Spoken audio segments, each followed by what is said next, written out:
Hi, my name is Andrea Lensing, and my team and I are reporting on Care to Learn's 5-year anniversary for the Springfield Report. The nonprofit Care to Learn has met over 150,000 needs over the last 5 years. And we're going to go to Nate Slaughter, who talked with Maury Mechlin and Crystal Quaid with Care to Learn. All right, so what is the mission of Care to Learn? Our mission is to provide immediate assistance to students in need in the areas of health, hunger, and hygiene. And that means we rely heavily on the school districts, the business professionals within the school districts, so teachers, bus drivers, cafeteria workers, counselors, nurses can identify a student has a need in one of those areas, and we provide assistance. We're a fund, we're not a clothing bank, we're not a food bank, we are money. And so we take that money and are very flexible in solving the problems that students have. And our purpose is to keep kids in school. We want to provide those resources that keep a student engaged in the classroom activity and moving forward. So our hope is that every child can have a successful school experience. Well, we get majority of our donations just from individual people in the community that show support. But throughout all of our communities and here in Springfield, we do special events. We have things like 5Ks, dress down days at a lot of our area schools where teachers will pay $1 or what have you to wear jeans, wear their t-shirts. Here in Springfield, we have a large event called the Panther Run, which is a 15K, 5K, and 10K. We've switched it up a little bit. We partner with Drury University, and we have close to 1,000 runners come out. It's a big prize event, and that generates a lot of revenue for us. We also have a New Year's Eve party that we're hoping to make annual, and just other events like that that we do throughout the year. And each chapter, each one of our communities does their own events, and they're a little different: bike races, challenge events, golf tournaments, all sorts of things, anything that we can do to not only support our kids but also have some fun while we're doing it. Nate, the future plans of Care to Learn are, number one, to be sustainable. Doug Pitt, who was the founder of Care to Learn, is from the Springfield area. He wants to make sure we are sustainable in southwest Missouri. We want to make sure that we always are able to provide assistance to the children of Springfield, Bolivar, Clever, Fordland, Logan, Rogersville, Ozark, Nixa, this southwest Missouri. However, we know the need exists other places, and we have a very unique business model.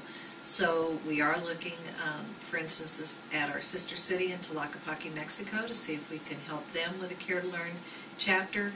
And at some point we will probably grow outside Missouri, but that's down the road. First, we want to make sure that we are sustainable here in southwest Missouri and meet the needs of the children here. Hi, I'm Nate Slaughter reporting for the Springfield Report, and after I spoke with Maury Mechlin and Crystal Quaid, I went and spoke with Doug Pitt at the 5th anniversary of Care to Learn. The rewarding thing is to see the individual chapters flourish. The last thing I'd want to do is start a chapter and be helping kids only to take that away from them. So it's extremely important that we have controlled growth. And when I see the chapters flourish and I know they're helping kids in their community, that's extremely rewarding. I know the volunteer hours and the time that goes into making it happen and the commitment they've got to have to make these sustainable in their communities. We don't cross-share funds, so Ozark doesn't share with Nixa, doesn't share with Springfield, and so each fund it's on their community to make it happen. But I've always thought that it's a community's problem, so it needs to have a community's response, and I'm thrilled to see that happen. Donors that do it at the $5 level. We've got $50,000 donors, and it takes everybody in between. My thing is find out what speaks to you and get involved. If it's Care to Learn, love to have for you. Love to have you involved. We've got a place at the table for you. If it's not Care to Learn, find something else. It doesn't. Just get involved, and if it's money that you can do, great. We happen to be a money organization where that's what we do. We get it and we spend it. We don't have a lot of volunteer components, but we do in some of the outer chapters. But for the most part, these needs take money, and so that's what Care to Learn is about. Raising it so that we can spend it and take care of a kid's need immediately without any bureaucracy. And I always want that answer to be yes. I don't want to hear a no because we didn't have the funds. And I'm thrilled to say 150,000 times now in these 5 years we've been able to fund every one of them. Oh. But it's a merry-go-round. Once you get on, you can't get off. You got to keep that thing spinning. So I appreciate the communities that step up and continue to make it happen. And you know, one good thing about Care to Learn is if we weren't that kid in need, and thank God I wasn't, we knew that kid. We went to school with them. We lived with them. And so we have empathy towards it. We understand the mission, what happens, if it's inclement weather clothing, if it's food, if it's medical, if it's hygiene, if it's just transportation to get to some of these services. We need to be able to take care of it and do it quickly. And I'm thrilled that Care to Learn is doing that. And I'm Katie Brady, and we're here now at Robertson Community School to speak with Christian Mechlin about Care to Learn and how it affects the students here. So the Care to Learn program, how does that work for Robertson School? Like, how do students come to you? How do they get involved in Care to Learn? The way students get involved with Care to Learn for us is usually through counselor referrals, nurse referrals. If any of our teachers see a need, then we can apply to Care to Learn for funding for anything from health, hygiene issues, if a student's hungry, if we need some food. And because since we've become a community school at Robertson, they've actually stepped up their involvement with us a little bit in some unique ways. They've connected us with some donors to set up a food pantry, to bring in some extra clothing drives, some things like that, so that we can provide our students with some of those needs.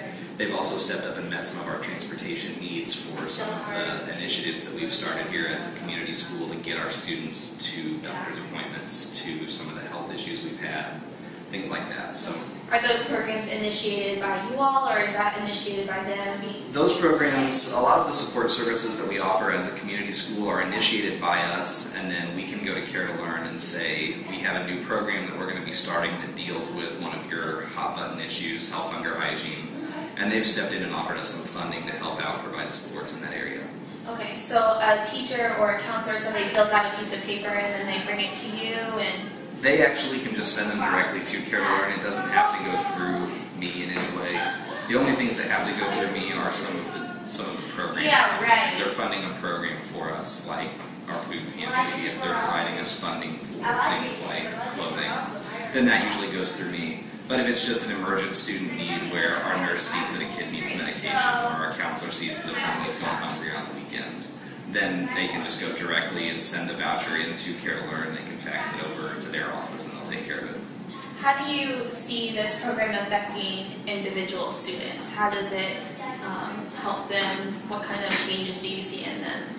The biggest change we see in students is that they don't have that constant anxiety. It's a relief to them to know that those issues aren't going to be there and that we can take care of those issues so quickly. And that's one of the best things about that program for us, is how quickly we can respond to issues through Care to Learn. It's not a week turnaround. When a kid comes in and says, I don't have food, we don't have to tell them, I'm sorry, you have to wait for a week for us to process all your paperwork. We can get that student food immediately, that day. And so they don't have that anxiety about, where's my next meal going to come from? Is my medication going to run out and I'm not going to be able to afford more of it? Are mom and dad going to have to put the car title up for a loan to give me my medication, anything like that? We can take care of it right away, and so our students don't have to worry about it nearly as much, and they're all of those students that Care to Learn has helped are much happier, they're much more confident being at school, they feel like they belong, they feel taken care of. That's really great. And about how many students do you think throughout the year benefit from the Care to Learn program here at Robertson? Here at Robertson, I would say it has to be well over 50%. That's great. The amount of students that we currently have enrolled in after-school programming is somewhere between 100 and 150. We've probably reached over 200 students with our after-school programming throughout the course of this academic year. One of the things Care to Learn has done is helped provide us with snacks for our after-school programming. Our lunch actually starts very, very early in the day. Our kindergarten classes, we have 3. They go to lunch between about 10:45 and 11 o'clock in the morning.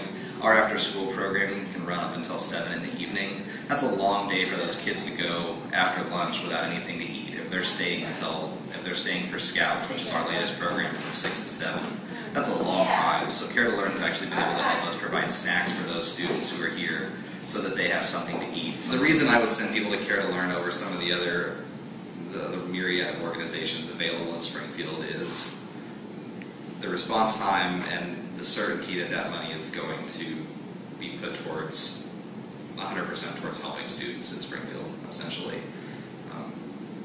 So the money stays in Springfield over, Yes. going to other Yes. places outside. Correct. And Care to Learn does actually have 11 chapters now, I believe. And some of those, there are chapters in some of the smaller communities, Republic, Fordland, and those all try to reach local assistance too. So the aid that they receive in Fordland stays in Fordland. The aid that they receive in Springfield stays in Springfield. And they've done a very nice job of keeping it local in that way. It's clear to see that Care to Learn really does care about the students in this community. I'm Katie Brady for the Springfield Report.